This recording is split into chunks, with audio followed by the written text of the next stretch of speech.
Warm welcome, everybody, to the Institute for European Studies.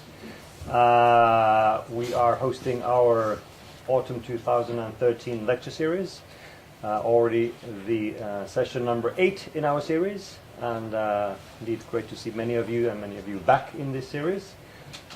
Maybe a couple of words first for those of you who have not been at the IES before. So the IES, the Institute for European Studies, is a Jean Monnet Center of Excellence hosted here at the VUB, Vrije Universiteit Brussels, so the Dutch-speaking Free University of Brussels. The IES has an academic staff of about 45 people, and as the name reveals, we are focusing in our research and in our work in the EU in its international context. And the reason why this year and this fall we chose this particular topic, EU economic law in a time of crisis, as the topic of the lecture series, obviously links to the fact that it's the big issue of the past year, and it also enables us to explore the relationship between law and economics in an interesting way. The economic crisis has expanded from a purely economic crisis to a political crisis, perhaps. Crisis that is actually really touching upon the foundations of the European Union, and that includes also law. And EU, as you know, is set up based on the rule of law, and therefore this interrelationship between economics, the economic crisis, and the law of the European Union is a very interesting one.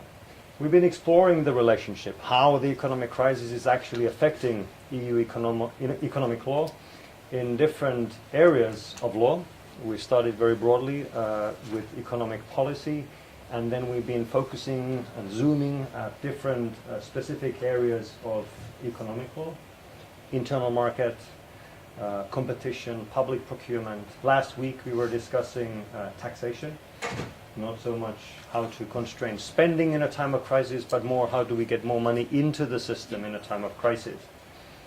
Today's lecture is also fundamental and a little bit different from the previous ones. Why? Because we are focusing now on one of the key themes, how the EU is believing that we can be actually driven out of the crisis. Innovation, competitiveness, these are the key words behind the big agenda of getting us onwards again. These are the key assets that are there to take Europe back to the growth track. Yet, how do we do that? And there, in that context, in the context of competitiveness and innovation, intellectual property rights are often seen as a fundamental part of the story. So today we're exploring how do intellectual property rights work and function in general in EU, and specifically what is the impact of the economic crisis, if any, on the policies on intellectual property in the European Union. Now, to do this, to explore this very, very interesting theme, I have again a great pleasure of welcoming two great experts from different backgrounds and purpose, obviously. To my left, first Ms. Kaisa Olkkonen. She is the Vice President of Governmental Affairs in the Nokia Corporation, has an extensive background not only as a business lawyer, corporate lawyer, actually working with intellectual property rights, with actually negotiating these deals in this area, but also in governmental affairs, dealing with the policy aspects of IP. And to my, or behind me at the moment, is Professor Christophe Geiger, who comes from the University of Strasbourg, where, as the slide shows you, he's the Director General and the Director of the Research Department for the Center of International Intellectual Property Studies. CEIPI is the French abbreviation of the center. Indeed, from Strasbourg, also a really well-known big name in intellectual property. So it's a great honor to have both of you here with us tonight.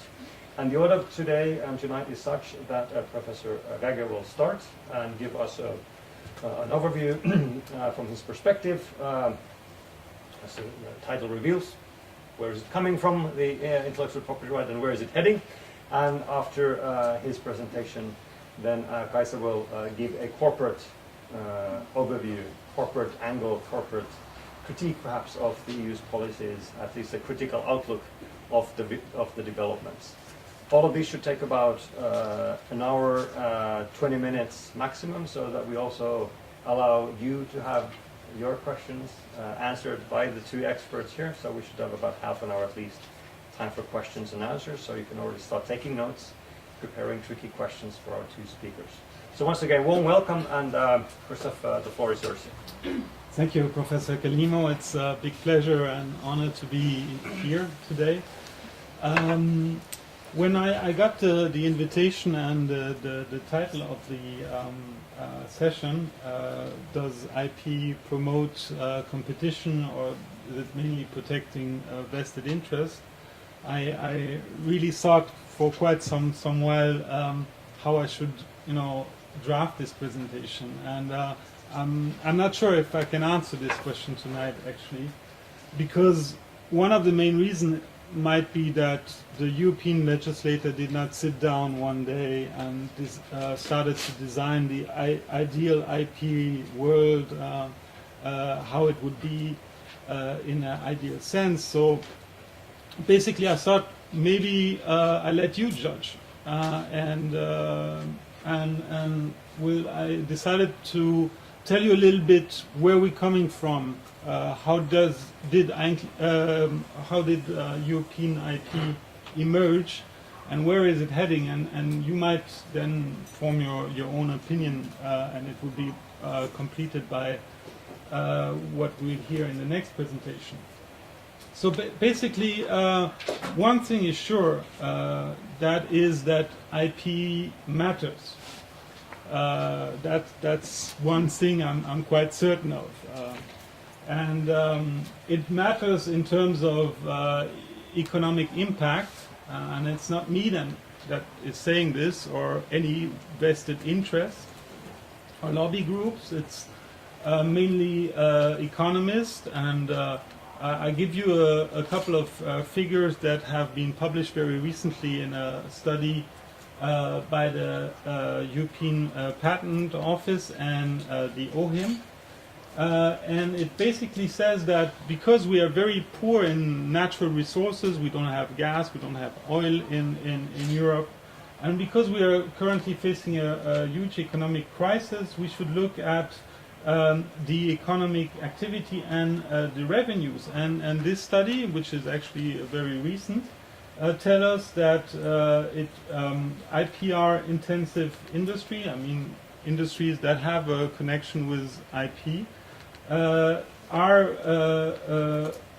let's say around 40% of the economic activity, and that every fourth job in the EU has a connection with IP. So it do matters in terms of economic impact.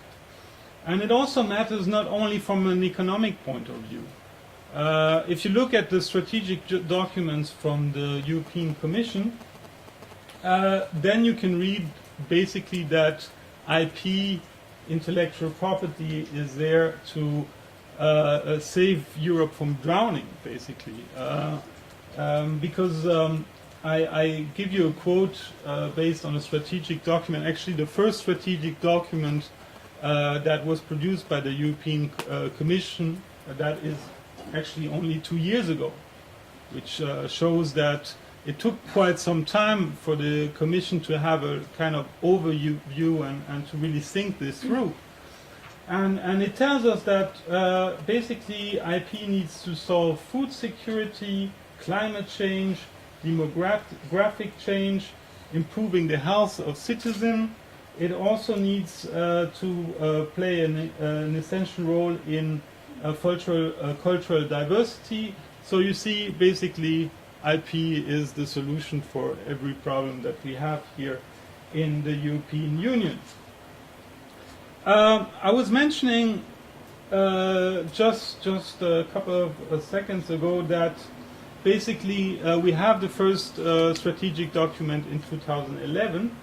Well, it seems that Europe took quite a while to understand the importance of intellectual property, And if it's possible to speak today of a European intellectual property law, that was not always the case. For example, if you would study this topic 10 years ago, 15 years ago, and you would look for a book on European intellectual property, you would not find any. There is only very recently that this topic has been summarized in textbooks, and they have been published in the last couple of years. So before that, it seemed that it was not possible to present this in a coherent way. So basically, this also explains why it has maybe not been thought through in a coherent way. And so if we have today a body of IP legislation, it's still under construction in many aspects, and in certain areas it's very partially harmonized, and still also suffers from a number of defaults.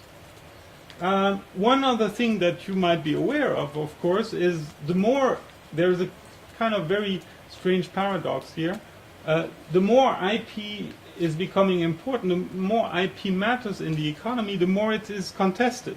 So this is the second aspect that I think is worth underlining, and it's probably also the reason why this topic was presented this way. It's facing a serious crisis of legitimacy.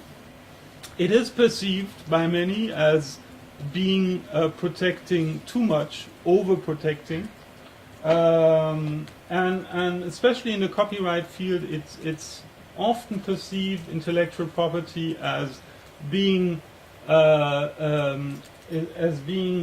impacting on fundamental freedoms of certain citizens, and so the basic understanding of view or of intellectual property amongst European citizens is not always very positive. There's another reason, I think, is it's mainly perceived as being too economic driven. It's a bit lacking cultural, social, environmental, philosophical questions are often put aside in the consideration of European policymakers. Of course, we know that, and we'll come back to that in a second, the European Union is mainly about an integrated market, but at least since the Treaty of Lisbon, we know it's not only about markets, but it's also about regulated markets. So, but this is also a recent trend, and it was not always like that. So basically, the challenge that we're facing today is how can we build a balanced and coherent framework for European IP without sacrificing this society perspective. It's very important that the European citizen is basically convinced that the system has a purpose and has a legitimate purpose, because it is no use to have a perfect IP system if this IP system at the end is rejected, because if it's rejected, it will not be respected. So basically, I will try in the couple of minutes that I have here to give you a very brief assessment of what I think is the current system of IP in Europe, and then give you a few fields that the European legislator is currently working on, and how he can in the future achieve maybe a better system. So let's start by assessing the system, and actually, when you get back to the roots, you see that basically the starting point was not very promising, not at all promising, because when you look in the treaties of Rome, which is of course for European lawyers always the fundament, Well, there is no sign of any IP there. So basically, it was, at the very beginning, something that the European legislators thought this should be a national matter.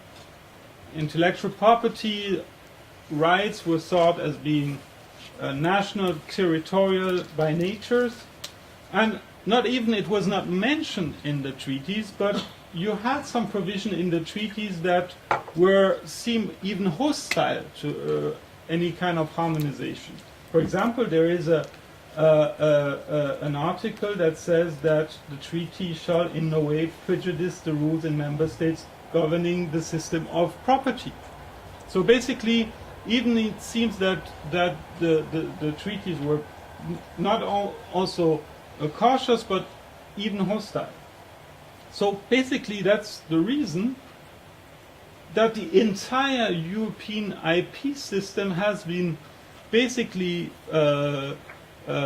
constructed with very general provisions that were not meant for this purpose, and the general provisions are for directives, the general clauses of Article 114 that allows to act to establish a functioning internal market, and for regulation, you're aware of this provision, of course, the general clause that permits to act when there is no explicit power granted in the treaty.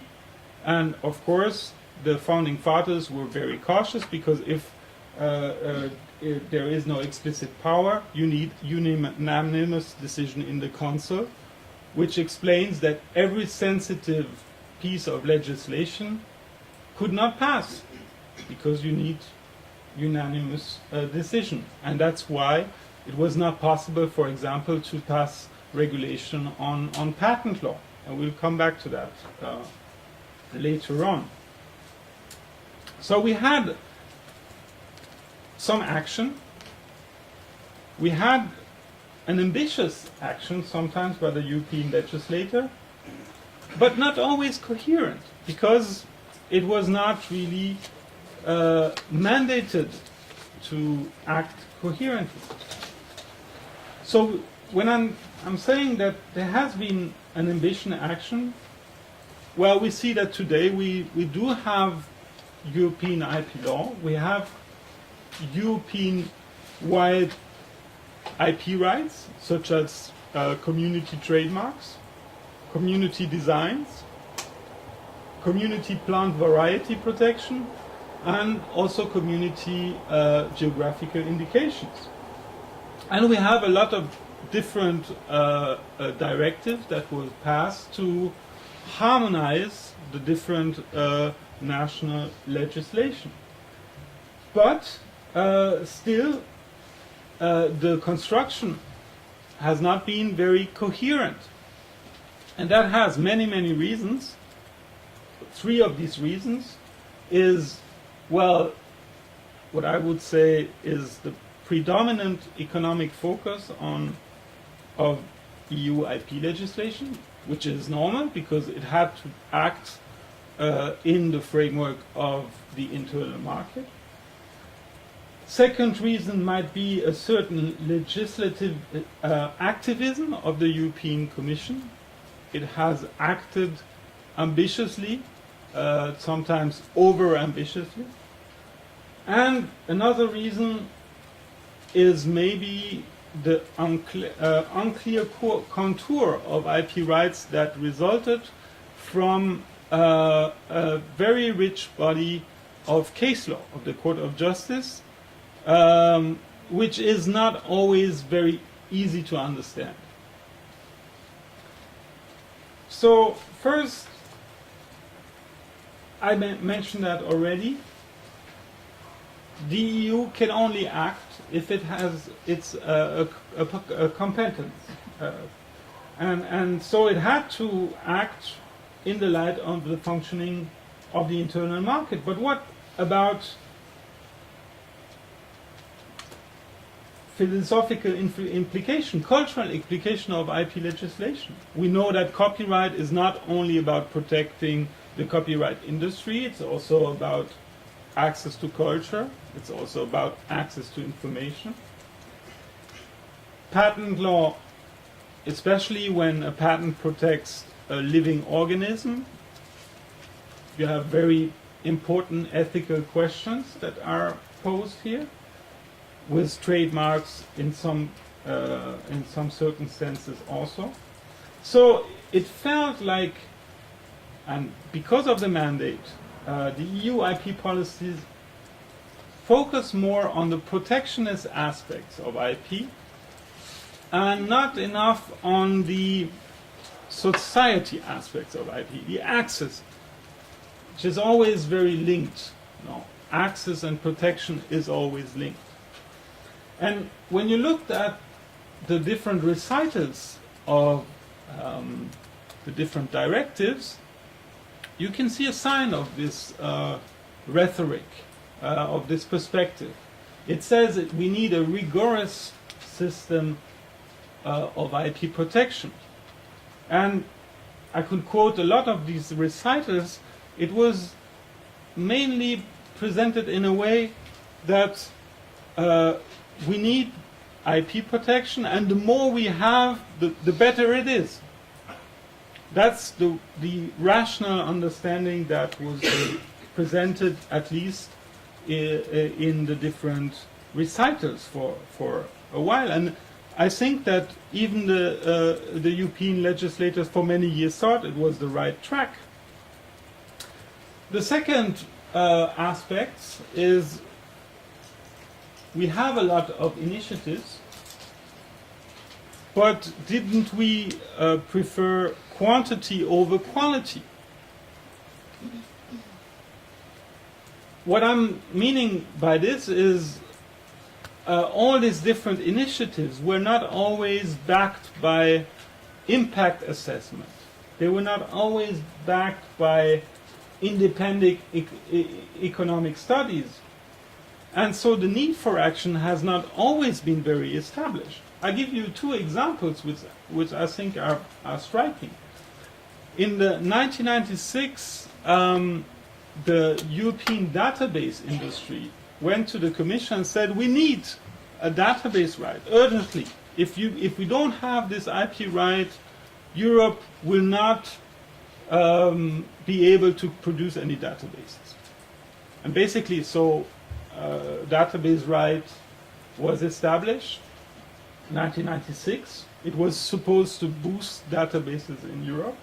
And basically, it's a very complex piece of legislation. I'm not going into detail. It's very hard to understand. I need many hours with my students, so I'll be very brief on this. It's just to tell you that 10 years after, the Commission evaluated its action, and it basically said, I'll give you the quote here on the slides, that it did not result in any growth in database production in Europe. And basically, the US, who does not have a database directive or a database protection, is far more productive than the European Union when it comes to databases. But what it produced is a lot of work for EU officials, a lot of work for professors to understand this directive, a lot of work for judges to interpret this provision of the database directive. There are numerous decisions of the Court of Justice, 50-page long, totally ununderstandable. So basically, here again, that's a good example of action that is not sufficiently established. Another case which I think is far worse, it's the extension of neighboring right protection for phonogram producers. Phonogram producers a couple of years ago said, well, there's so many downloading around, we need to extend the duration of our term of protection to basically 90 years. It has been reduced afterwards to 70 years.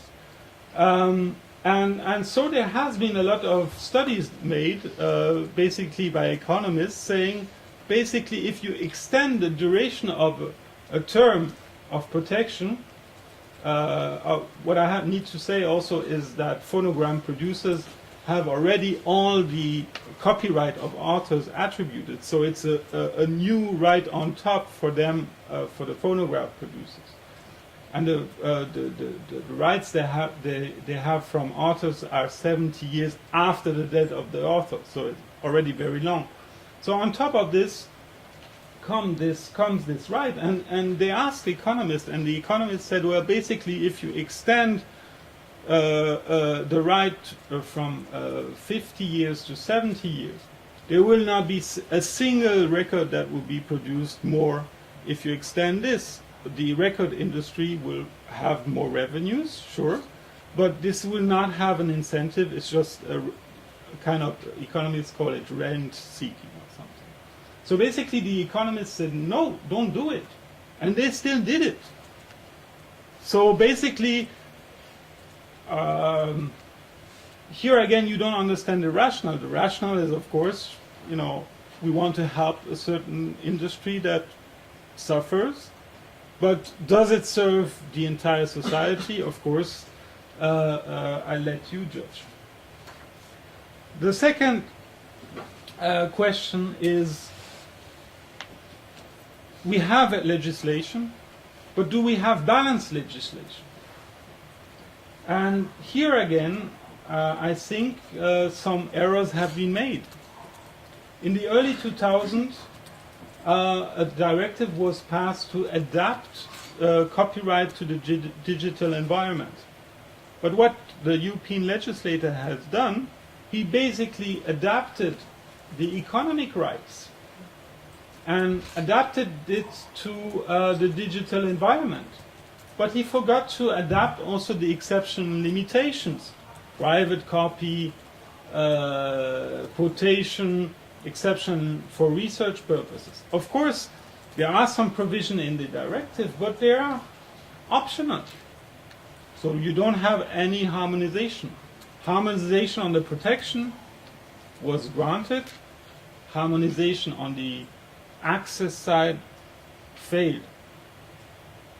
It's very complicated. I should need to go into detail, but you could also have contracts that rule out exception and limitation. You can have technical protection measure, which is anti-copy mechanism that are protected by law. So here again, a whole protection front has been built, but on the exception limitation, there has not been harmonization. And basically, it's not only me that says it, but it's the Commission.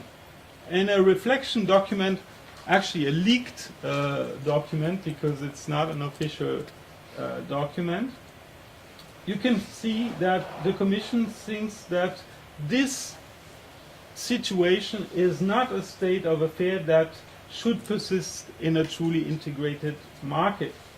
And the Commission says the unclear contour of strong exclusive rights are neither beneficial for the internal market in knowledge products, nor in the development of internet services. So basically, here again, in this leaked document, the Commission says we have not acted very wisely. And of course, all these movement gives the impression to the European citizen that it's a bit one-sided. The movement is a bit one-sided, and the European legislator therefore has often been accused to act too much under the pressure of certain lobby groups, rather in advancing private interests than the general public good. Then, third aspect, it's the unclear IP case law by the European courts. Now, of course, it's I'm not blaming the judges, because the tools they have to interpret are sometimes very, very complicated, and therefore the judgments you cannot expect them to be so clear as well. And the judges sometimes also did a good work because they used the tools they had available sometimes to correct some of the imbalances, such as using a competition law to establish some abusive uses of IP rights through the abuse of dominant position. I'm sure you heard about this. Or some general principles of EU law to, read these unbalanced provision in a more balanced way. And I'm going to tell you that there is some hope there after the Treaty of Lisbon. And then we have also some interpretation of the European Court of Human Rights that are quite surprising, because the European Court of Human Rights basically attached the protection of IP to the general right to property, with the consequence that some big multinational corporations suddenly claim their human rights to enhance IP protection more. And the European Court of Human Rights basically said in a decision of 2007 that a mere application for a trademark is also already protected by a human right. While I know you're not specialists of IP, but generally you need to have the right granted, not only an application, but you need to have the right granted before it's considered as being a property right. So what are the new perspectives? The new perspectives that have been created by the Treaty of Lisbon are quite promising. In December 2009, the Treaty of Lisbon was passed, and for the first time you could see that a special competence has been built in the treaty to pass IP legislation. So since all these developments, it's in 2009 that the European legislator was for the first time legitimate by the treaty to pass legislation. A second aspect, and I think is very important for the entire EU system and economic law in more general term, is the impact of what I call the constitutionalization of the European legal order. I'll get back to that in a minute. First, to the special competence. It's Article 118 of the treaty, where it is said that basically the European institution shall establish measures for the creation of a European intellectual property rights.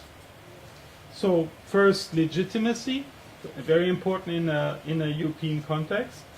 You could see that there are some strategic documents on IP now. The EU can act through regulation to create uniform IP protection. It must even, shall establish. Probably it needs to go even beyond this. And what is different now, you don't need this unanimous decision anymore. It can be qualified majority. So, of course, this gives a little bit of flexibility to the European legislator to act also on sensitive matters where you can't reach a consensus. The problem is that the European legislator in the Treaty of Lisbon did not go all the way, because there is a second paragraph to this Article 118.2, and it's about languages. When it has the question of language arrangements needs still to be subject to unanimous decision. And here again it's very problematic in the field of patent law, because in the field of patent law you cannot have application in all the languages, and basically Europe chose to go for French, German and English, and some countries didn't like it, so that's why we still don't have a European-wide patent law. The second aspect is the constitutionalization of the EU order, which I think is very interesting development. First, you know that the Charter for Fundamental Rights entered the primary legislation of the EU. That means now fundamental rights are at the very top of the hierarchy of norms. So every secondary legislation has to be compatible with fundamental rights. This is very important because we'll see in a second that also on fundamental rights level, IP has been mentioned for the first time in the Treaty of Lisbon. Second, the European Union will accede to the European Convention on Human Rights, which will strengthen also human rights reasoning. And we'll see in the last couple of years in IP, the Court of Justice in almost every decision refers to fundamental rights in order to understand the basic concepts of IP. And the European Court of Human Rights more and more gives decision, informed decision, where it also puts harmonization of intellectual property within a human rights perspectives, and this is very promising. Now, getting back to the Charter that I just mentioned, the Charter for Fundamental Rights. Well, you have a very mysterious article in this Charter that says intellectual property shall be protected. Sounds almost like a commandment of God. So basically, there is no explanation on what this should mean. And a lot of scholars, including myself, have thought a lot of what is the hidden message that we need to take from that provision. And here the scholars are very split. Should this clause be a mandate to maximize IP protection, that we need more and more? Or is it maybe just mentioned beside property as being something special? Basically, we don't know.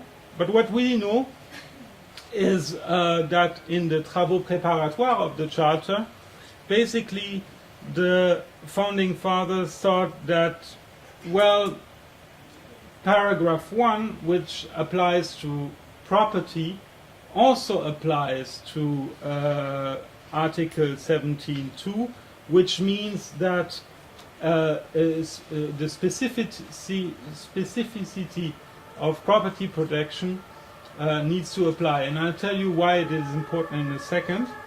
And then we also know that from the Charter, and that is very important in different areas of law, media law especially, that you need to have a principle of proportionality and always also put fundamental rights in perspective. So IP is in perspective with freedom of expression, with privacy, with other rights.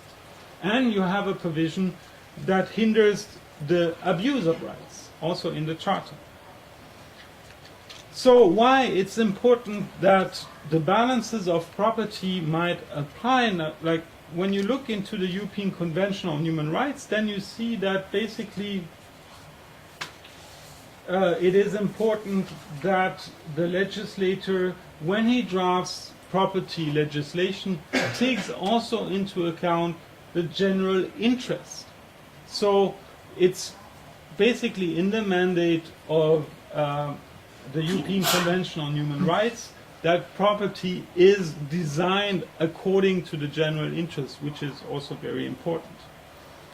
So now when you look into the case law, basically the case law in IP, I'm going very fast because time is passing, but you see that almost every decision puts IP suddenly into a perspective.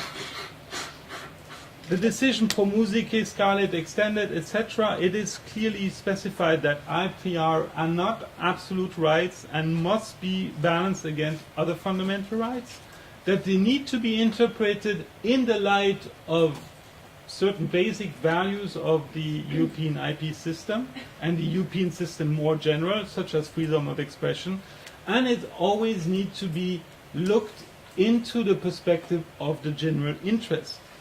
And that is very important because in the field of copyright that led to some rebalancing decision of the Court of Justice in patent protection. For example, the Court of Justice said that the exclusion from patentability of human embryonic stem cells can be justified on human dignity grounds and also on morality. So basically, here again, fundamental rights are taken into account to decide what should be patented and what should not be patented. On the decision of the European Court of Human Rights, we have recent decisions which are also very astonishing.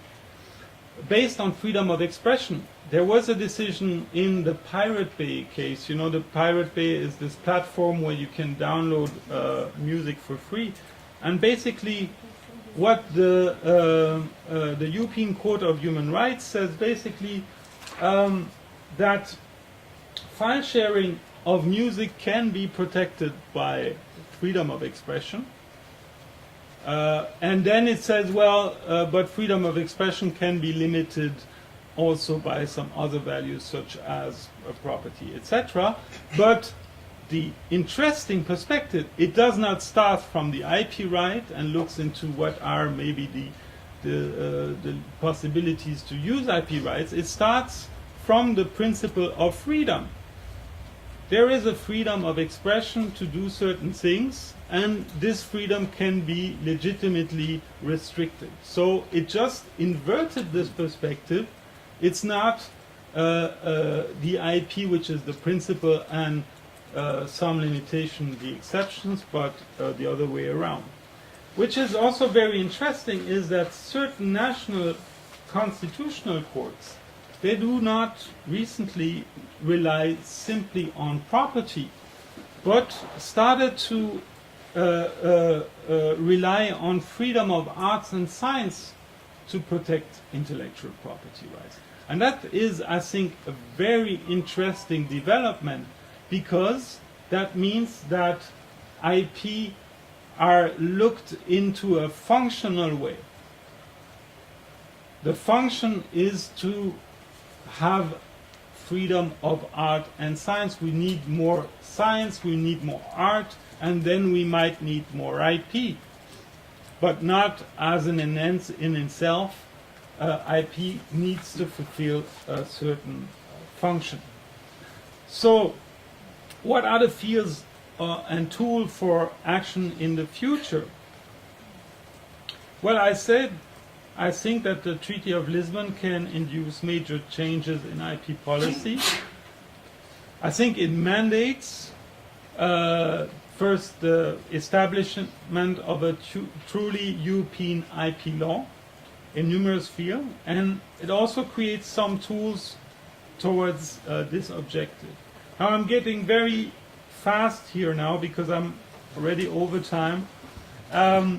First, at the moment we have the patent with unitary effect, which is basically, I mentioned that we had problems to get together in a unanimous way on patent law. Well, what the member states did, they used the enhanced cooperation mechanism to get a group of people that could agree, basically 25, to set up a unitary protection and a unitary court system for patent right.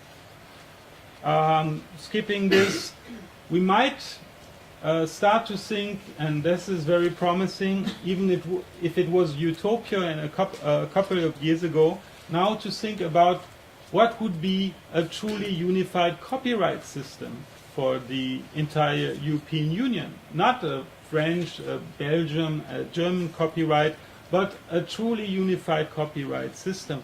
And we were a group of academics actually that proposed a kind of model law here, which is called the Witten group that tried to draft a model law that could serve as an inspiration, and even the European Commission starts to mention this as a possible route to go. We also have currently initiatives by the European Commission to propose a directive on collective management. This is also very important because at the moment when you want to use a copyrighted work, you need to have 28 different authorizations from all the member states because it's territorial. So imagine you want to use a work in a, I don't know, in a multimedia work. You need to ask 28 different authorization, and here collective management is here to establish one-stop shop when you only have one authorization to get, and then it's a multi-territorial license that you get. Then there is the enforcement of IP rights, which has been producing a lot of discussion in last year, especially with the rejection of the Anti-Counterfeiting Trade Agreement. So I'm skipping this because I'm really over time. So basically, the future tools of action, I think that fundamental rights can serve a good purpose. I think that they have proved to offer a very balanced tool for the development of IP law. They also based on common principle of in the member states. Everyone agrees on fundamental rights principle. Not everyone agrees on IP law, but at least they can help to draw a certain European identity there. And there is no hierarchical relationship between fundamental rights. They mandate a balance, better justified and explained legislation. They require fair application of IP rights by the judiciary, and they can therefore, I think, help to overcome the crisis, the deep crisis where in which IP law is at the moment. So we need also more transparency. The European citizen needs to know why there is IP law, and better legislation can also sometimes mean less legislation. It's not only about passing one directive after the other. We need impact assessment. We need to refuse sometimes to legislate under pressure. And I think we need to also get the advice sometimes from some independent people like us academics. So basically that's it. Thank you very much. Thank you, Harri, for inviting me. I'm really bringing another perspective. I'm not an academic at all, and I feel a little bit intimidated being here speaking to you guys who are actually reading the law book, because corporate lawyers don't do that too often.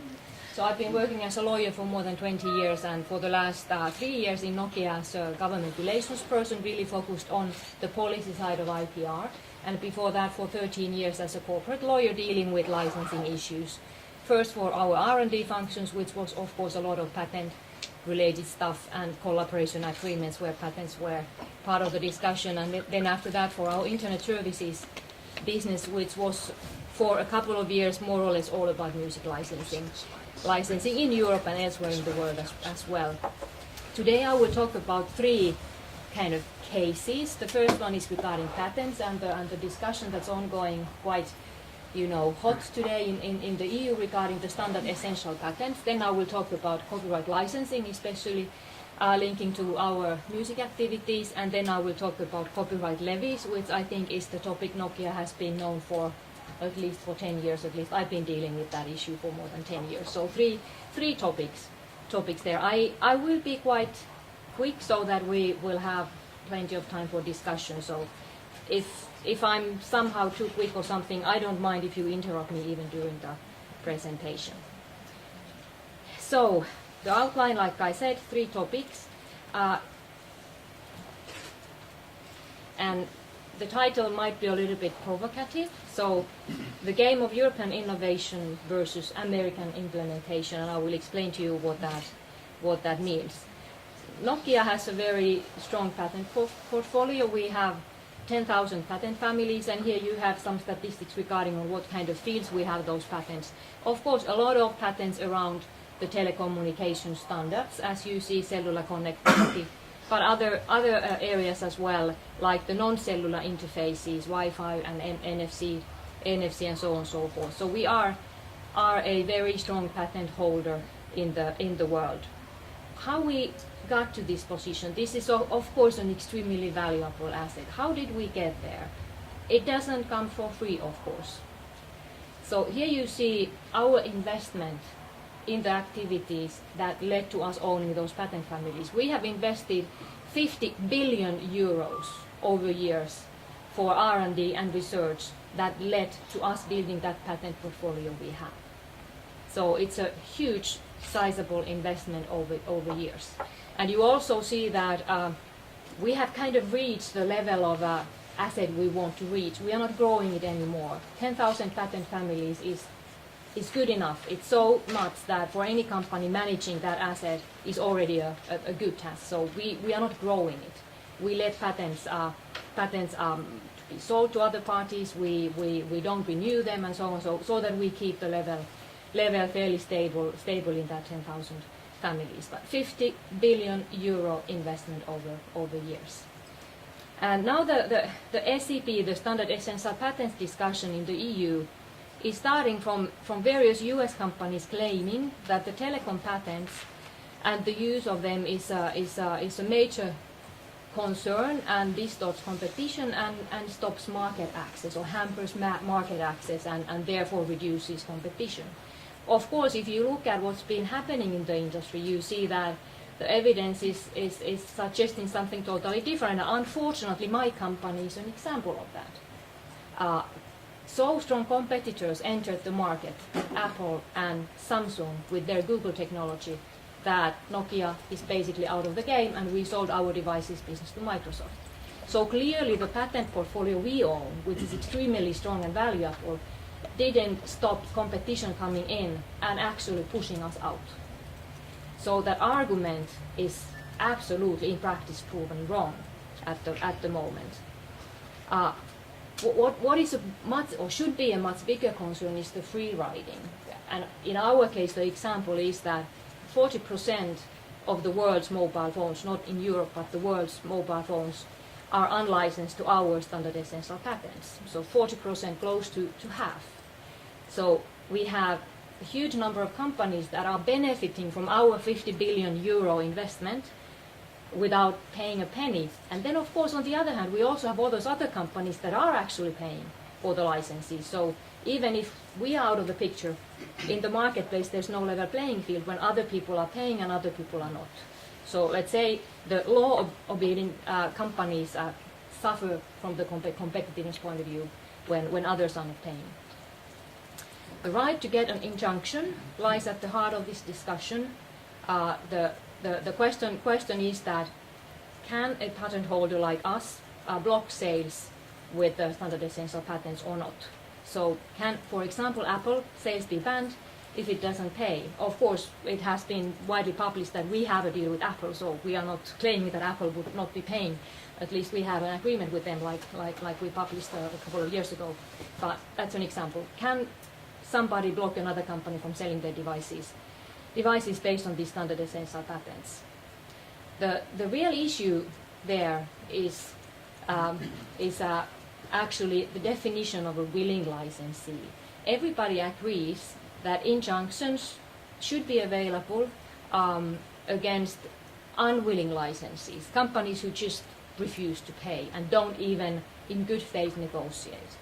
Then the disagreement is then regarding how to protect a truly willing licensee from kind of abuse of the injunction possibility. So that's the disagreement between these different camps in this discussion. If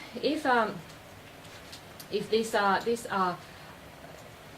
practice doesn't go okay, then some companies can avoid paying license fees completely, or they can avoid paying that for unreasonably long time, and it's also possible to make it overwhelmingly expensive for the standard essential patent owners to enforce their patent rights, because it would discourage litigation, for example, by requiring litigation patent by patent. Often patent litigation is portfolio based, so it's not one patent, that's the topic of the case, but a portfolio of patents.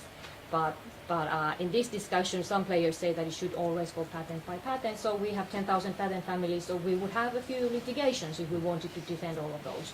And you can imagine it would be just all too expensive to make it pragmatic. Of course, in the background of these differing views is the fact that, of course, the so-called willing licensees definitely can afford to pay. It's not that they would not have the money to pay, or that their business would not tolerate paying. They are often very profitable companies. They make a lot of profit from the smartphone business, for example. It's a very high profit business.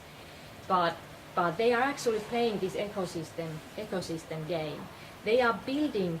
We always say in Nokia that the competition nowadays is between ecosystems. It's not between hardware players. We have the Apple ecosystem, we have the Google ecosystem, we have the Windows Live ecosystem with Microsoft, and these ecosystems are competing. And from the point of view of some of these players, they don't really. They want their ecosystem to win, and they want people to stick to their ecosystem. So they want to reduce the return on investment available from horizontal standardization, and that means less investments for that horizontal standardization. That would lead to less open horizontal standards and stronger role for these ecosystem standards, these industry standards that are not done by the standardization bodies. And that brings a better lock-in for the consumer. So of course, like always, behind all this kind of industry, difference of opinions, we do have fairly strong strategic thinking behind the different views. I will skip this one, and I will show an example of this. So here you see just an indicative statistics from ETSI, which is the European standardization body focused on the telecom standardization. And I was talking about these two camps. The other camp is against injunctions. The other camp is pro-injunctions, so wanting to make sure that in case of unwilling licenses, whether they appear willing or not, injunctions can be granted. And you see that here we have companies that typically, according to our interpretation, support this kind of negative approach to injunctions.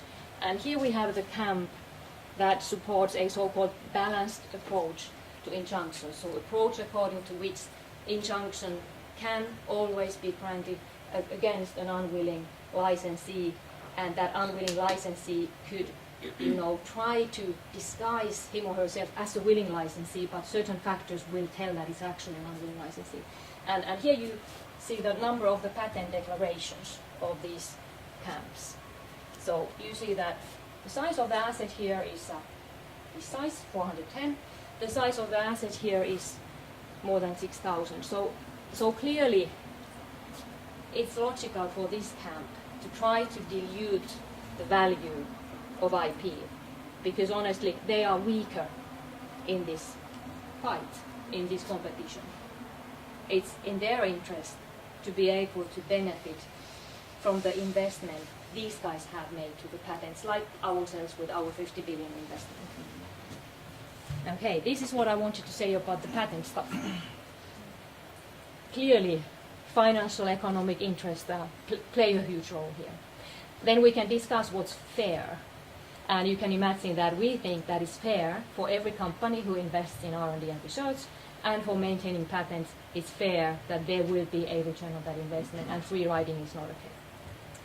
Okay, then copyright licensing in Europe. How to grow the value add for all stakeholders.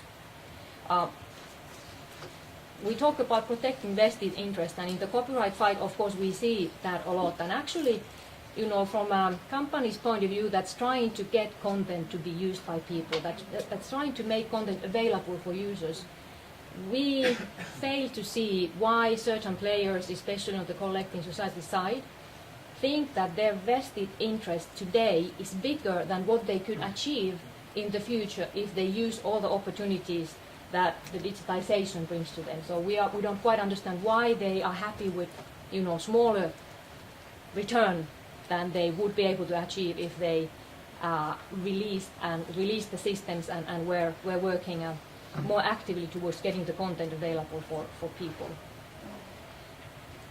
The digital single market is a key point for Europe's success. I have a lot of text in this slide, and you will get the slides.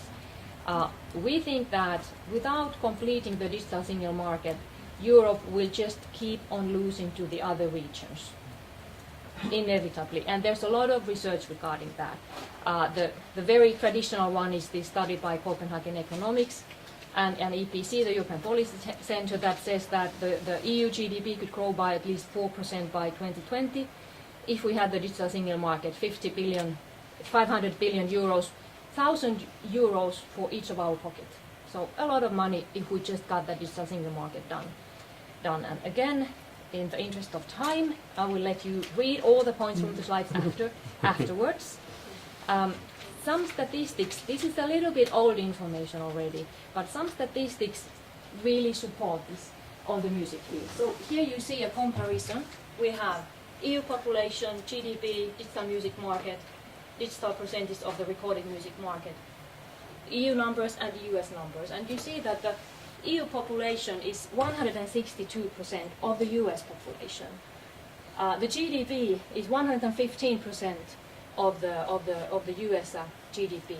Still, the digital music market in the EU is only 33% of what it is in the US. So that's the missed opportunity in the EU. That's what we don't get when we don't have the single market, when the licensing practices don't support innovation and new business models. Another statistics that's a little bit old to be really reliable, but this was the situation. So the per capita spend on digital music, 8.6 euros in the US. The average in the EU, 1.8. And then some country examples. UK as a positive example there with more than 5 euros. But many fairly big countries, very low consumption compared to the US. And then we have some, Southern European countries where it's really, really low. So another example of the missed opportunity for Europe. Okay, then a little bit about Nokia, and our music services, which is a good example of this licensing challenge we have in Europe. We have been active in music since 2007. Of course, that started way earlier when we started discussing the licenses. We have started with a very traditional a la carte service, download service. Then we have come up with a totally new model in 2008. That was first called Comes with Music. And then Nokia Music Unlimited, a model where when you buy a handset, here I always wave my red Lumia, when you buy a handset, at the same time you get for her. you get a license to download as many tracks as you want to. So all you can eat model. In 2008 that was just very, very extraordinary, just brand new.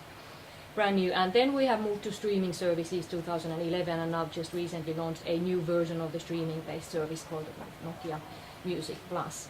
So when a company starts doing digital services, it changes all the time. We are constantly looking for new models and new ways of making the business more attractive from the consumer's point of view, to improve the consumer experience, to offer them something new, something that better corresponds to their needs. It's critical because all this is so new that nobody will come up with the best solution just like that, and then that continues for 10 years or even 5 years. So every year it has to be changed. And of course, when this happens, every time you need to do all your licensing again. When your concept change, when your service change, you need to start the licensing process over and over again. For recording rights, when we deal with the music labels, it's actually quite okay and quite easy. We go to the US labels and we get global license, excluding US, because US companies have US and international. But anyway, the rest of the world, the just one license. So with the labels, it's easy. From that point of view, the money discussions are really, really difficult, but you know, the territory is broad. But then when you start licensing the publishing part, it gets more complex, especially in Europe. You need to deal with all the local collective societies, country by country, 27 or 28, and that's of course not even enough. Because in many countries you need to deal with many societies, because the rights are split in various ways in different countries. And then you have indie music that's not represented by the majors, and you need to deal with that separately. So if you want to have a good repertoire for your music service in a country, you need to have many licenses in place per country. So, and of course at the same time you need to launch your service 27 times or 28 times separately in each country, because the licenses are limited to the country.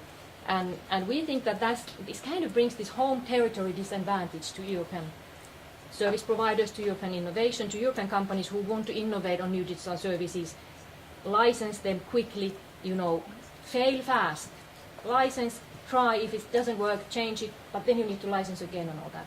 So that quick innovation based on piloting and testing and learning by doing is really complex and difficult in Europe. And of course this also means, from the European consumer's point of view, that especially in the small countries, people don't get the services because companies can't afford to do the work for that small country. Like my home country, Finland, we have 5 million people in the country. Small opportunity, very small opportunity. Of course, you know, we go to the countries where we have 20 million, 30 million, a bit more. In Europe, we have a lot of countries with just a few million people, and those countries typically get the services last or not at all. Like of course, our music service is not available everywhere. We can't afford to run it in all the European countries. So consumers suffer, and we also say that, of course, from the cultural diversity point of view, it's not good either, especially for the small countries. So we say that, especially from the European small countries' point of view, building that digital single market is especially crucial. We say that the solution to this is this pan-European licensing, where you get a certain repertoire license covering the whole EU, the whole Europe. Law doesn't stop that, actually. Law doesn't stop it. And therefore, we have been able to actually negotiate pan-European licenses with various repertoire owners already for a while, because we are a big company and we have a lot of lawyers. But when we started, that was really very challenging. My people said to me that, oh, that's impossible, we can't get it done. We were able to get it done when we had innovative enough business models and we used enough time for that. But of course, if you're a startup in Finland, you can't do that. You don't have the resources to do it. So it's obvious that if Europe wants to really kind of benefit from the opportunity here, especially the smaller players will need to be helped somehow to get this complex system more manageable. And Christophe mentioned already the directive on collective rights management. That's a good start. Our approach to that is fairly positive. We think the proposal will solve some of the issues. What we say there is that it's critically important to ensure that this activity is based on commercial licensing and market principles. Pure collective licensing is not fast and flexible enough for this constantly changing business needs and for the speed of innovation in the digital era. Of course, even though one-stop shop is a good target, of course it's not good if we have one-stop shop for the whole of Europe and nothing else. There has to be competition. So we say that it should be ensured that we have 6 to 10 licensing entities that can do pan-European licensing, so that we do have the opportunity to negotiate and build new business models and build some competition between the licensors. And then we have other comments that directive proposal is solving quite well regarding the transparency of the collecting societies, the reporting, the data formats and all that. It's extremely complex. It's fairly difficult for us to, for example, ever check if the licenses we pay for the societies actually are correct, because the invoicing happens on a fairly aggregate basis, so we don't get detailed information on why the invoice we get is this amount. It's based on market shares and things like that. So that directive is a good step forward, and we hope that it will get concluded there. Okay, then the third point, copyright levies. How will an analog world concept play in the digital world? This is another example of these vested interests that the collecting societies have. Again, an example where we fail to see why they think that the current old system is better than what the future could bring to them. I'm not sure how well people know what copyright levies are and what they mean in practice. It's a system that was created 40 years, tens of years ago in the analog era to compensate the rights holders for totally legal private copying. That, for example, happened to C cassettes from radio. When I was young, I was listening to Radio Luxembourg. You are too young to probably even know that. To Radio Luxembourg and recording from the radio, and I paid copyright levy for that C cassette. So that's when it was created, and that's the purpose it was created. And now, over the past years, those payments have been increasingly demanded also for various digital products. MP3 players first, then expanding to PCs, external hard drives, mobile phones, any device with memory, and we think this whole concept is actually not fit for the digital era. Often the claims are not linked to this actual harm. The directive assumes that this payment is paid to compensate the harm that the rights holders suffer from private copying. The claims have usually, at least in our case, no link to the actual harm. Nobody tries to even explain what the harm is to the rights holders. Many multifunctional products are subject to these payments. Payments, no matter if those products are used for copying or not. Not often these payments are understood to compensate for piracy, which is of course not at all appropriate. If this payment is paid to compensate piracy, it of course means that piracy is legalized. So that's a totally wrong interpretation of the copyright directive. Still, we see that often. There have been some studies also that this is actually a very inefficient way of collecting money for the rights holders. For every euro collected, 51 cents is wasted for the complex administration and manual work needed there. And also in the current digital era, these payments do not incentivize creativity. They don't incentivize the music industry, the society to think about the new business models and how to grow the legitimate licensing business and the music services. It rather incentivizes them to think about, let's hope that there will be bigger memory sizes in the devices, or let's hope there will be more external hard drives, because then we will earn more money. It kind of directs their attention from thinking about how to grow our business, how to make content more available to people, to think about totally other businesses that should not have anything to do with their future there.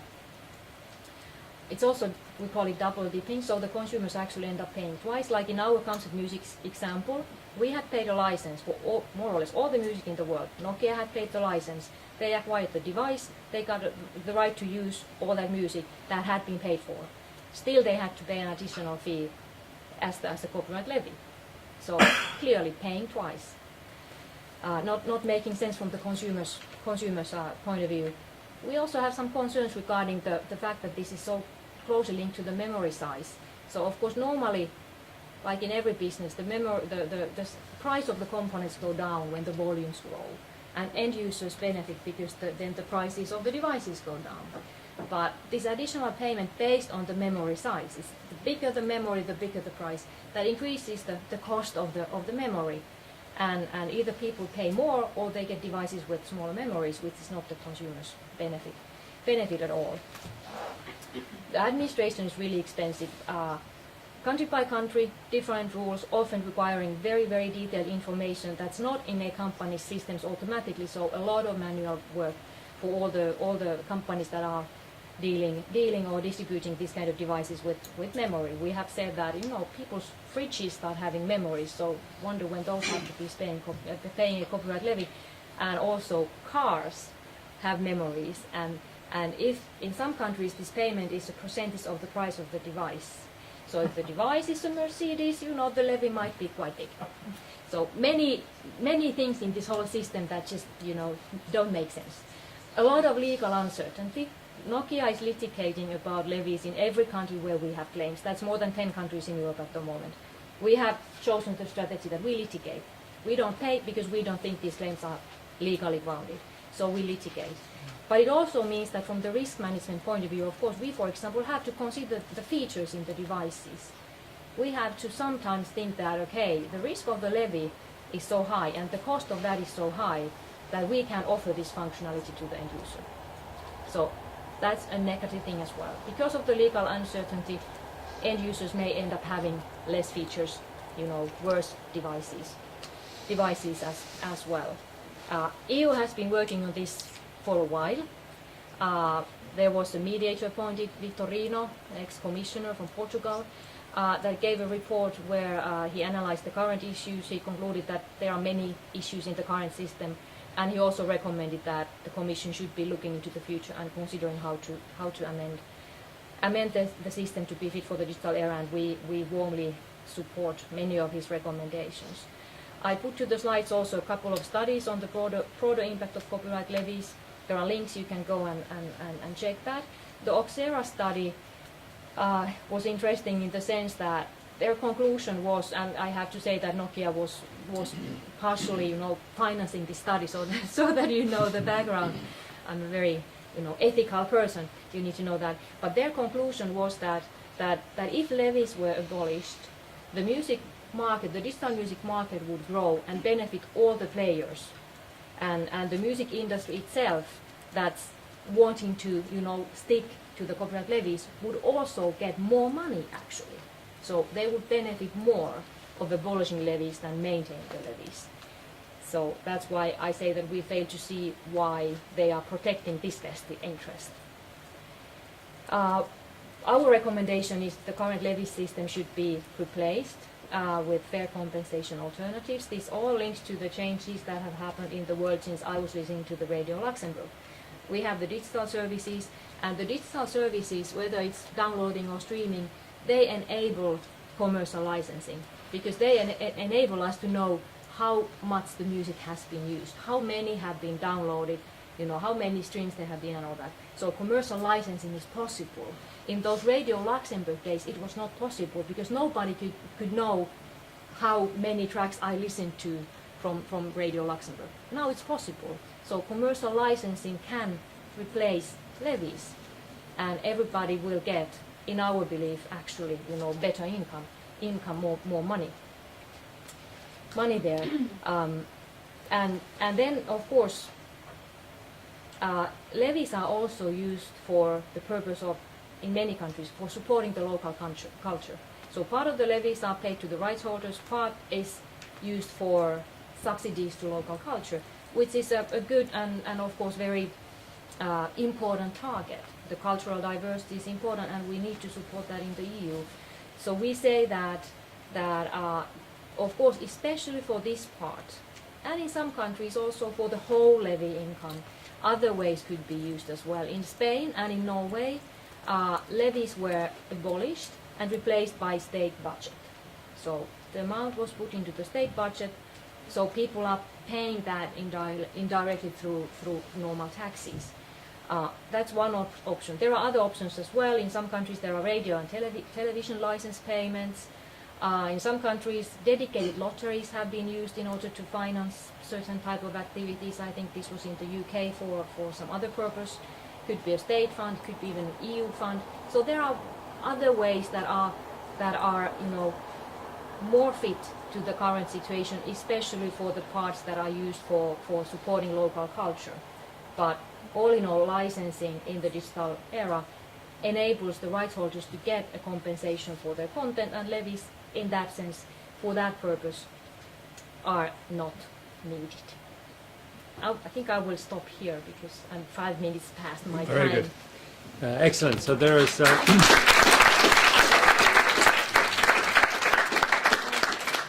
I think I'll be happy to pay my levies for the fridge when it makes a perfect copy of my ham sandwich. So that's the future. No, yes. With the new printing technologies, you know that could Might be really possible, indeed. 3D. Good. Excellent presentations. Let me, for a change, open the floor by posing you both a question. And I'm driving you back from these key points that you made towards the bigger overarching crisis scenario. Is it underlying both presentations that the part of the crisis is indeed in the system? It is because of the mistakes and the lack of vision, the unbalanced situation, the 3 points that you noted. And if that's so, if that is indeed one of the reasons, has the crisis now woken up the decision makers? Has that helped in actually solving some of these issues? Is the digital market, for example, moving faster because of that? Do you see any change? Do you want to? Right. Okay, I'm happy to start. Mm-hmm. There's a lot of talk, but there's less walk. So definitely in the discussions, the crisis has enabled many topics to be taken on the table to be discussed.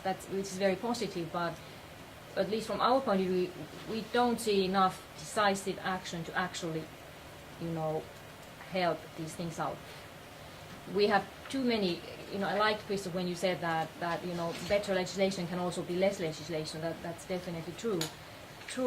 But in Europe at the moment, we just have too many obstacles for kind of releasing all the opportunities. We in Europe have the same way as they have in the US, built by this digitization and all the digital opportunities we have. US players have been able to capture those, and that of course also means that the US players are the biggest also in Europe in terms of internet services, and all the money from those services flows to the US. So it's not only that there are no European players, but the big players here are also, of course, getting their profits back home to the US, so Europe is losing there. But no, we don't think there's enough decisive activity to fix many of the issues we have. And regarding the patent discussion, we are quite concerned that some of the legislators don't seem to very clearly understand this European patent owners versus the US companies owning less patents, and what the targets and the motivations there actually are. That patent strength European companies have, by the way, is a good example of a good result of single market we created in telecoms in the 80s. And that really boosted innovation in that area, and big companies like Nokia and Ericsson and some others in Europe were leading the innovation. And that's why we do have that value of the patent asset, which is owned by mainly European companies. US didn't do the same, innovation was less, and their patent portfolios are different. So we say that Europe should definitely not help dilution of that European asset. What I think is clearly there is a vision lacking, a European vision. Of course, at the moment, and it's the crisis in all the national states in Europe, everyone sees his own national territory and is, how much will it cost me? How much will it cost my taxpayers? It's very ambitious of you to think that at the moment national legislators can support cultural actions. It seems that everywhere there's no money, and actually there is no other option than to go the European way. But who defends the European interest? I don't see this at the moment. I mean, we're now discussing for ages on small bits of pieces of legislation on orphan works, but we need digital libraries, and not a small piece of legislation that would allow under certain very complicated conditions, certain works to be accessed in libraries. We need an ambitious policy. We need, you've mentioned it, we need a European market.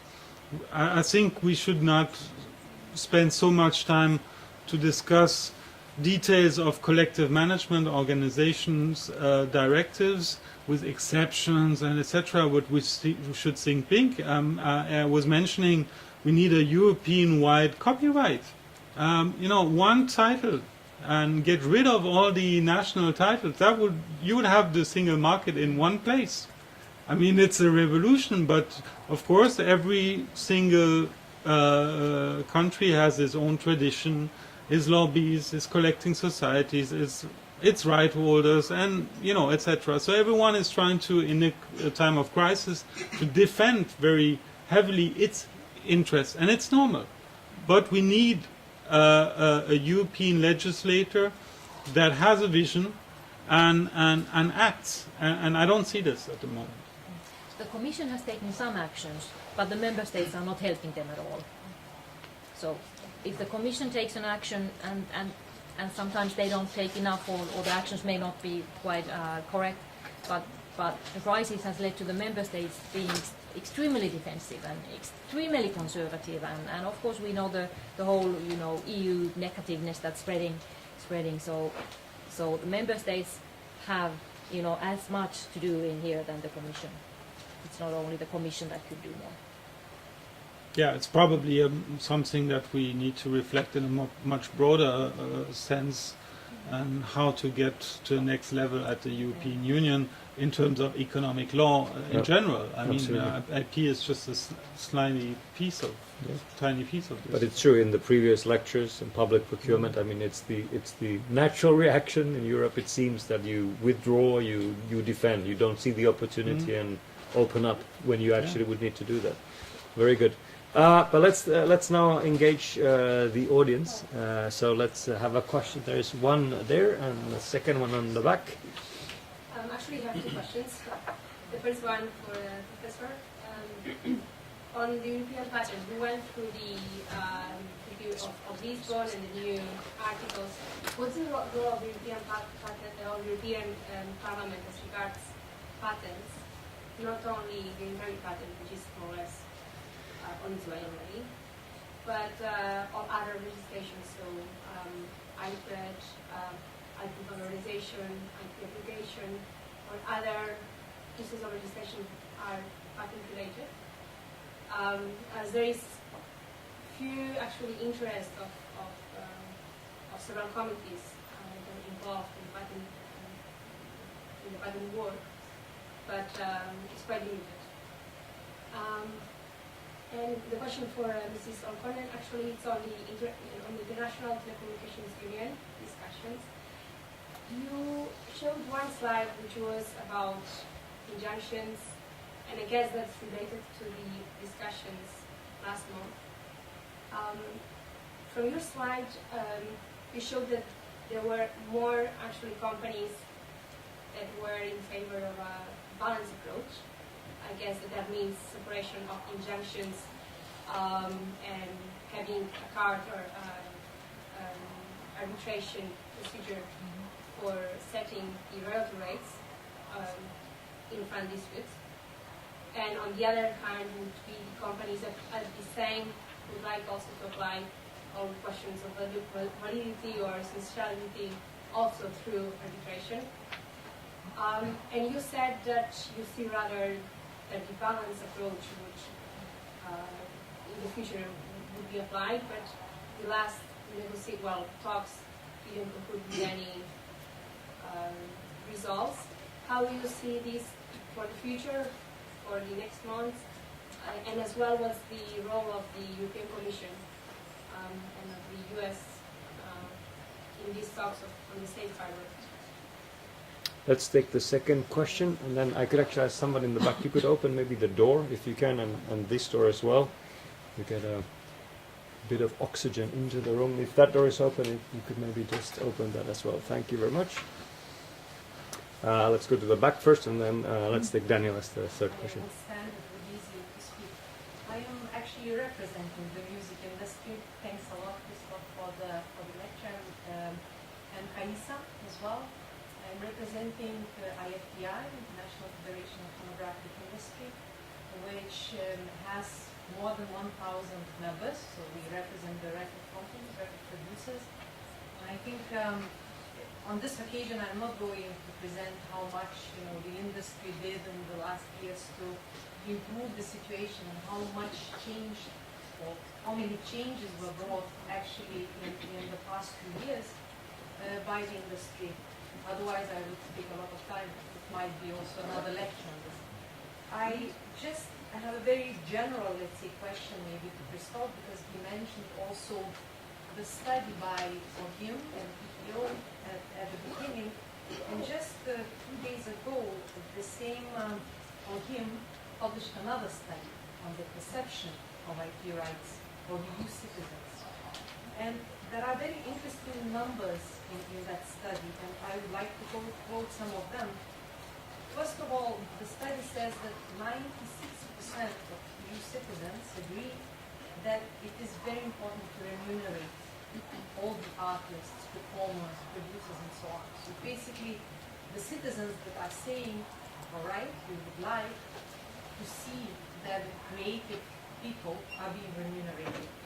Why is it so? And there is another number saying that basically 86% of citizens think that IP protection in the form of the remunerations that we have, whatever that means, let's say the current scope, is important to guarantee also the quality of services, because it's a lot of investment being done, being put in creation, let's say one artist, and I can talk only of course on behalf of the music industry. There is a huge vicious circle to really get the good revenues from the artists. And then another number which I wanted to mention is that 67% of EU citizens believe that without IP protection there will be economic crisis. And I think this is somehow linked to the topic today when we talk whether we need protection, what the scope of it, how we want to change it, and so on. The number is pretty high. So given those numbers, also the number of 39% of IP contribution to the whole economy, the question would be more general. Doesn't it mean that exactly the copyright system which existed before was the basis for the industries to reach those numbers, right? So the industries relied on the current framework, which helped them somehow, and of course it doesn't happen from day to day, it takes a lot of time, but it helped really to address the digital environment, the digital change. And I think this is very obvious for the music industry when the digital platforms were created. I think that changed exactly the whole playground of music industry. So we now have Spotify, Deezer, all the platforms available across Europe. And I think the dynamics of the whole business has changed. So, given that, again, the question would be, how would you, let's say, what could be a counter-argument when somebody says, well, but the copyright we have today was exactly the basis for us to flourish, and let us continue to build our businesses on that. Good. I think let's take these questions now, rather lengthy, so we can then take Danny and others after the 3 first ones. Let me address the question of the role of the European Parliament, which I think is very important. You mentioned patent. Patent is very difficult to understand for our parliamentarians, but I've seen in the last couple of years the expertise of parliamentarians improving a lot, and the Parliament has shown on many occasions that it can serve as a certain watchdog.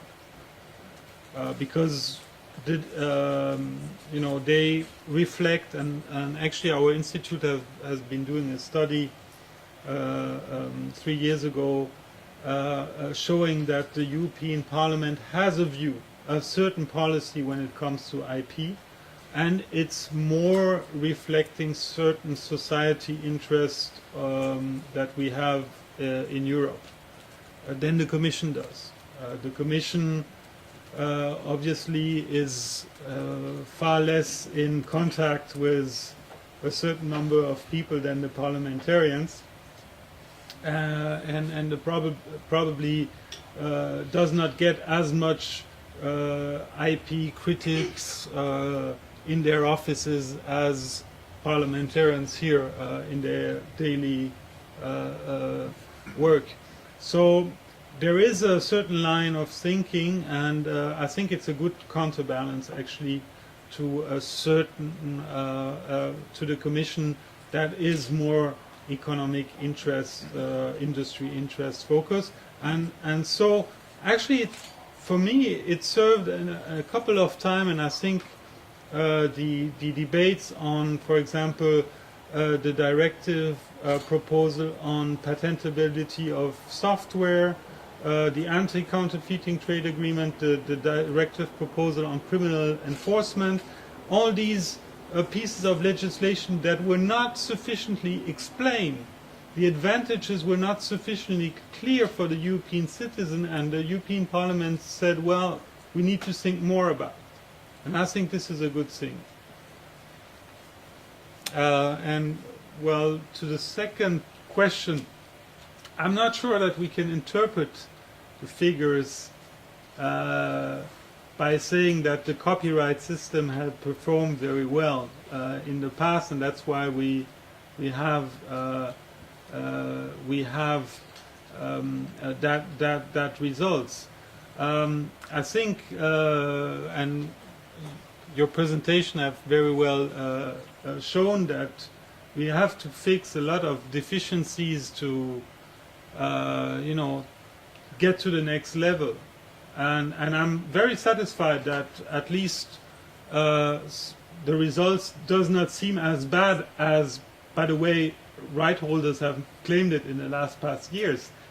You represent an organization that have published in the last 10 years dramatic figures on revenues of copyright holders. This study seems to show that the copyright industry does not do that bad, and I think this is a good news, basically.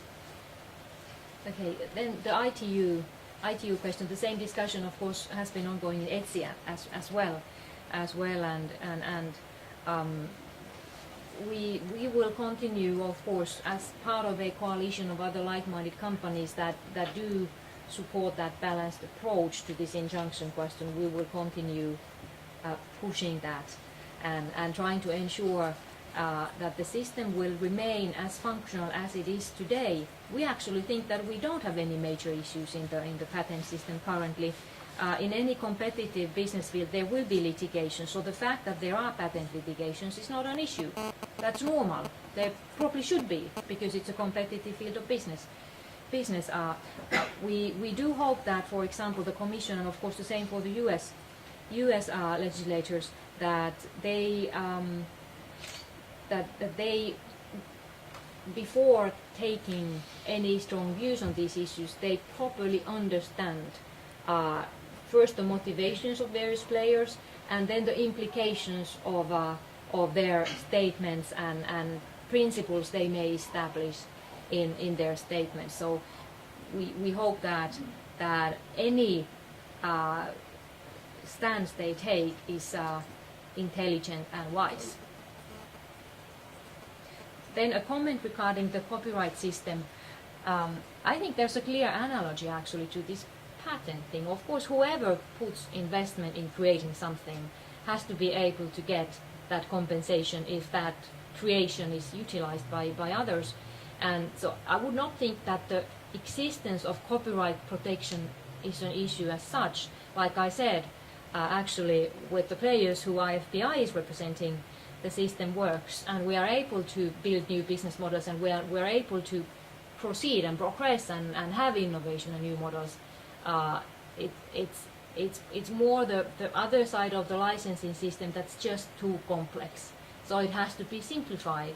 If we had similar system with the publishing side, with the societies than we had with the labels, world would be much easier and faster. I'm sure we would have much bigger digital music business everywhere in Europe, not only in the big countries but also in the smaller countries. So the existence of copyright is definitely not an issue. We need it the same way as we need patents to protect people's investment. Very good. And to remunerate creators. I think this exactly. is one of the things Yes. that you very brilliantly Yeah. highlighted. Yes, definitely. Good. Then Danny, and then I think I had a question somewhere in the middle, or was I mistaken? Thank you very much. My name is Daniel. Christophe, in your discussion, what I sensed was that you were clearly balancing between, on the one hand, the protectionist mentality and then the access debate. You tagged one of the causes as the European Commission trying to approve this legislative activity. On the other hand, towards the latter part of your presentation, it seems you were given a very blissful, future towards IP regulation in Europe. But on the other hand, with the Lisbon Treaty, I was thinking with that kind of critique of the Commission, rather that would be enhanced, because they've now been given the absolute competence to rather push through extensive and high IP regulation in Europe and maybe beyond. What do you think about that? Well, it also, the Lisbon Treaty also strengthened the powers of the European Parliament. So, and it's also strengthened the fundamental rights protection in the EU. So, actually, I think the democratic basis for Europe has been strengthened, by the Treaty of Lisbon. But we need to step further. We need to move forward and I would say even, have a European government or something that think IP policy or any European policy, economic policy, for the next 20 years to come. We need to be proactive. Times are tough, and I think, but this is because I'm a European believer. I think the only solution would be to have more Europe and more vision, more policy oriented, more studies on how revenues are generated in the creative industries. These studies are fantastic, but they come late. And Spotify is fantastic, but it comes late as well. Deezer is fantastic, but it comes late. Netflix as well. These are things that you have like a couple of years ago, but the problems are there, and downloading is much older. So basically, we can't afford to lose 10 years. Anytime a new idea comes up. So basically, that's my answer. Very good. One short question, if anybody wants to take the final word. Then I can Follow-up question. Yeah. Let me see then if anybody else has another, so we just give equal opportunities. If not, then by all means. I kind of side with incentivizing innovation. Maybe the two of you can quickly respond to that. But more often we see some of these citations, the EPO report and the very recent one she mentioned has been criticized for being very subjective in terms of relating to a specific industry analysis. These are reports that we get from the industries like these big companies like Nokia, so then they could be kind of, quite subjective and a bit not realistic. It doesn't portray the realities out there. How do you react to that? Is there some truth in that? Or, especially you mentioned the fact that you have over 50 billion, patent portfolios, and therefore that has come as a result of your R&D, investment into R&D. Can that be in a way subjective, or is there some reality in that? You mean? Can you elaborate a bit more? Yeah, with the argument on incentivizing innovation. Therefore, for instance, Nokia will always argue that we invest so much into R&D, so that's how come you have so many patent portfolios. Yeah, of course, from a business corporation's point of view, we can't do anything without having a proper return on that investment, because otherwise our shareholders will stop our existence. So if we don't know that our investment in innovation is something we can get that return on, we can't invest in that innovation. And that will, of course, stop innovation in Europe if companies are not incentivized. And of course, they don't need any, extra incentive. It just has to be ensured that they can get a reasonable return on their investment. What's your take on incremental innovations? Because these are just a build-up on maybe a previously patented product which has the patent expired, and they just do some slight innovation or modification, then they come out and they say we invested into. Can that be categorized as a proper innovation? Well, if we talk about patents, we have the standard essential patents, and then we have the implementation patents. And of course, a fairly different game is played with the implementation patents that are not linking to standardized technologies, that are kind of not open up to everybody to implement on fair, reasonable, and non-discriminatory terms. So the game is a little bit different there, and I think that when you talk about these incremental patents, you may refer to this implementation patent field, because of course if it's standard essential patents, it will go to the same system of fair and reasonable and non-discriminatory licensing in any case. So I think for SEP it goes according to the same principles. Can I say a word? Yes, sure. I'm not sure that you can put this recent study by the EPO and OHIM on the same level than studies that are commissioned by industries. There are two European entities. They have set up an observatory, and what is different, and I must say that I see this as a huge progress, is the methodology for getting the number is transparent, which was not the case by many other studies that were commissioned in the past. So from there, of course, we can have economists debating the methodology, saying this should be taken into account, etc. But at least we can have an informed discussion about it, which was not the case by numbers that were sometimes a bit misused in the past policy debates. Very good. I think it's more or less exactly 8 o'clock. Two things remain. Let's start with the more important one, and thank once again our excellent speakers for also further answers.